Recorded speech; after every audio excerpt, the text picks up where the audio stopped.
Дзяржаўная прапаганда паказала вялікі больш за гадзіну фільм, у якім распавядае пра шпіёнскія гульні тэрарыстаў, цэлую сетку, якую выкрылі нібыта беларускія спецслужбы, КДБ ў Беларусі, але дзеяла гэтая сетка пад пільным наглядам і кіраўніцтвам СБУ, Службы бяспекі Украіны. Ці гэта праўда, ці гэта ўсё ж такі прапагандысцкія закіды? Давайце паспрабуем абмеркаваць з палітолагам Дзмітрыем Балкунцом, які ўжо цяпер на сувязі. Добры вечар, спадару Дзмітрый. Пэўна, глядзелі гэты фільм. Як вы бачыце факты тут, ці прапаганда, чаго больш?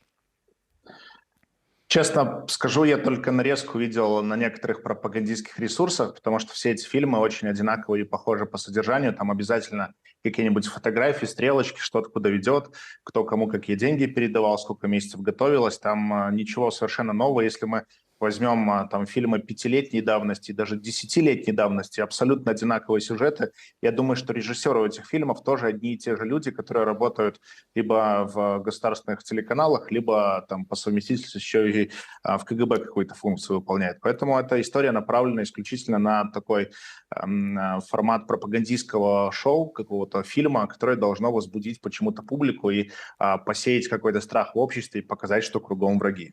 Вось тое, што мне асабіста ўвесь час кідалася у вуха, тое, што яны паўтараюць увесь час, каб людзі не супрацоўнічалі з чат-ботамі, напрыклад, не дасылалі інфармацыю на беларускіх гаён, каб людзі не супрацоўнічалі з планам перамога Александра Азарова, каб людзі, як яны ўвесь час паўтараюць, беглыя, так, не дасылалі ніякія звесткі, ніякую інфармацыю. Бо навошта вам псаваць сабе жыццё, навошта вам траціць свабоду і гэтак далей.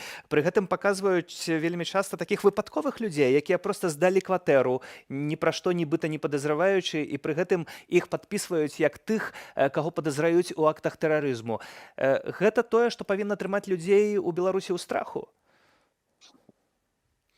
Ну, Лукашенко держит людей в страхе, и я на самом деле думаю, что я даже не знаю, почему они говорят не подписываться на те или иные каналы, потому что все-таки я тоже рекомендую не подписываться на какие-то боты, вернее, не отправлять туда информацию, потому что вы не знаете, кто стоит за этим ботом и насколько спецслужбы Беларуси контролируют эти боты, учитывая там возможные технические возможности для того, чтобы получать эти данные. Поэтому я много месяцев назад говорил и сейчас повторю, не передавайте никакие данные, если вы не доверяете, не сдавайте свою информацию и тем более не заявляйте о своих планах даже своим близким родственникам, что вы планируете делать. А уж тем более не передавайте эти данные в какие-то анонимные боты, чаты и прочее, и не пишите об этом, потому что в какой-то момент к вам придут и постучат, а еще могут втянуть в какую-то провокацию и использовать для того, чтобы устроить какое-нибудь постановочное шоу или какую-нибудь устроить провокацию террористического формата иную. Поэтому лучше, если вы хотите как-то участвовать, участвуйте молча, но не надо об этом кричать всем. Таксама такі парадаксальны момант. Фільм выглядае як пахвала КДБ, калі, як яны кажуць у гэтым відэаматэрыяле, ва ўкраіне раздрай у сілавых ведомствах, а вось у нас, дзякуючы Лукашэнку, парадак, і мы, як яны гавораць, усё кантралюем. Кожны пад кантролем, усе гэтыя чат-боты чытаюцца, нічога не пралятае міма іх, але тады пытанне: калі вы ўсё кантралюеце, то і ўсё раскрылі, то якім чынам узарвалі А-50 у мачулішчах? А был ли он взорван реально? Я сильно пока сомневаюсь в этом. То есть у меня нет фактов, подтверждающих, что он реально был взорван. Не была ли это постановка?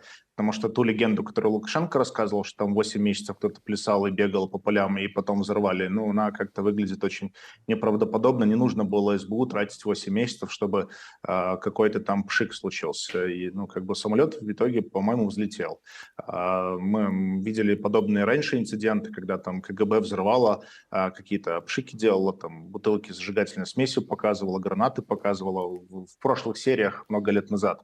И как бы если они таким образом пытаются вот показать, что вот есть угроза со стороны там СБУ, со стороны Украины, со стороны, как они называют, беглых, оппозиции, то это вот то, что делают каждый день на школьных уроках. Рассказывают то же самое, что Лукашенко спас Беларусь от нападения Украины в последние минуты, Украина должна была напасть. Об этом рассказывают в трудовых коллективах, на идеологических собраниях. И, конечно, пропаганда в лице КГБ должна демонстрировать, что она отрабатывает свой хлеб.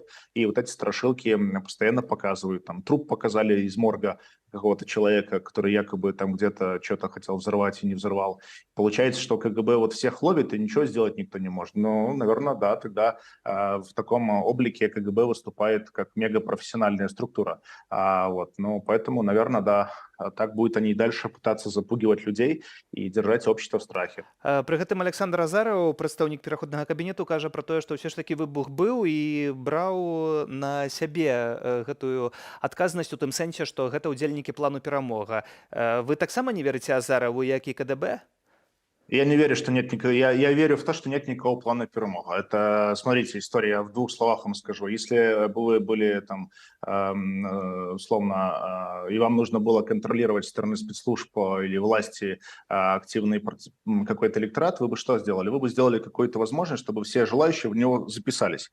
В партию какую-то оппозиционную записались, контролировать можно. То, что КГБ делало на протяжении многих лет. Все оппозиционные партии, и провластные, и оппозиционные, были под полным контролем КГБ.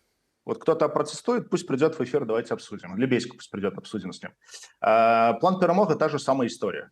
Как власти вычислить всех активных? Собрать список такой, каким-то образом такую базу сформировать. То же самое касалось по списку всех, кто ставил подписи То бок за вы зараз протестных кандидатов. робіце вы зараз вельмі сур'ёзнае абвінавачванне выстаўляеце, кажаце пра тое, што Александр Азараў гэта чалавек, які кантралюе гэты план перамога і здае дадзеныя спецслужбам ці што? Констатирую факт, что нет никакого плана перемога. Кто кому дадзеныя сдает, я не знаю, это трэба ось у Александра Азарова спытаць. Вось я памятаю, у 2017 годзе была тая ж ситуация, калі джип з Украины прорвался праз мяжу Украины и Беларусі. І наколькі я памятаю, там были документы, по якіх были потом затрыманы люди з Белого легіону, і наколькі я памятаю, там были подписи Александра Азарова, стояли под гэтымі документами. Якая там сувязь, не ведаю, але ніякага джипа, як мы памятаем, потым не было. Вось. І тое, што няма ніякага плана перамоги, тому що я памятаю, його там спробували или анансавалі запусціць там год, полтора, там 2 годы тому, але нічога няма, ніякага плана, мне здаецца. І тое, што людзі, якія ў гэты план записывались, атрымліваюць нейкія там тэрміны вельмі доўгія. Мне здаецца, гэта таксама ёсць рызыка. Магчыма, таксама Telegram кантралюецца спецслужбамі России і Беларусі, і магчыма, яны маюць кантроль да ўсіх гэтых ботаў. Таму моя парада: не записывайтесь ніякія боты. Калі вы жадаеце пайсці на нейкі мітынг ці нешта зрабіць, не трэба аб гэтым кудысьці пісаць у форумы, у боты, у чаты, кудысьці. Рабіце тое, што вы робіце, і не трэба вось гэтыя спіскі записывацца. Але тое, каб не записывацца ні ў якія спіскі і не даваць ніякай інфармацыі, вельмі б хацелі таксама і спецслужбы ў Беларусі. Для них выгодно, чтобы эти списки были, потому что список всегда может утечь. Его можно контролировать, и можно посмотреть, что люди хотят, какая протестная аудитория. Это же удобно делать, чем потом бесконтрольно наблюдать за тем, что происходит. Поэтому вот я не считаю, что для того, чтобы выходить людям на улицы летом 2020 года, никто ни в какие списки не записывался. Люди просто брали и выходили на улицы и протестовали. И они не сообщали об этом, что они там пойдут и куда-то данные в какие-то боты передавали. Как вы себе представляете, вот в бот записались люди, там сколько, не знаю, там десятки тысяч человек записались. Ну что, команда приходит, там идем что-то штурмуем, и вы думаете, что не все пойдут это делать? Нет, не будут этого делать. Поэтому, ну, эта история абсолютно глупая. Ох, спадару Зміцер, трэба вас разам са спадаром Азаровым запрашаць у студыю, каб вы паддыскутавалі Давайте с удовольствием. і пра план перамога, і пра іншыя пытанні. Да нет никакого плана перемога, это фейк. Вось хацелось бы пачуць таксама ягоны адказ. Мы, зрэшты, запрашалі спадара Азарова сёння ў студыю, але ён сказаў, што не будзе каментаваць прапагандысцкія матэрыялы, але вам дзякуем за тое, што згадзіліся прыйсці да нас у эфір.